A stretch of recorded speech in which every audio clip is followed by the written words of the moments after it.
personally, and it gives them a target. It gives them something they can look at, somebody they can look at and say, there it is. There is what is affected. That represents what's affected me personally. Now, again, you can have conscription in a nation, because at the end of the day, people probably voluntarily show up.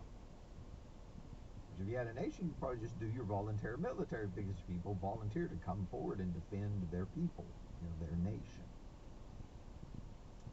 But the idea is you're going to get people to go risk their lives, fight and die for our values of who we are. So BlackRock, Raytheon, Lockheed Martin can get a higher profit margin. Look, people know.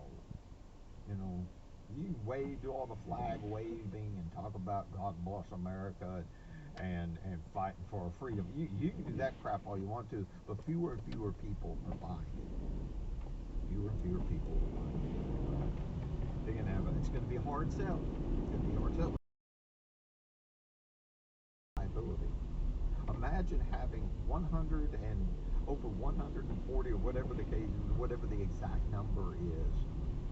Imagine having 140 points of conflict, 140 plus, vulnerabilities, places where they can hit you.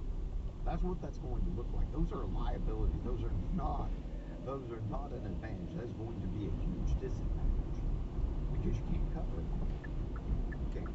And every one of them they pick off. Look, it doesn't matter if it's an installation with 150 guys on there. A little 150 soldier installation. It doesn't matter. A defeat's a defeat. A group of guerrilla warriors come in there and kill everybody and take them prisoner.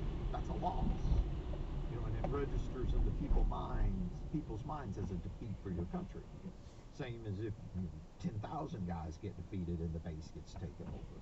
You'll start domino falling, and people will get the perception, you bunch of losers. You can't even defend. And all of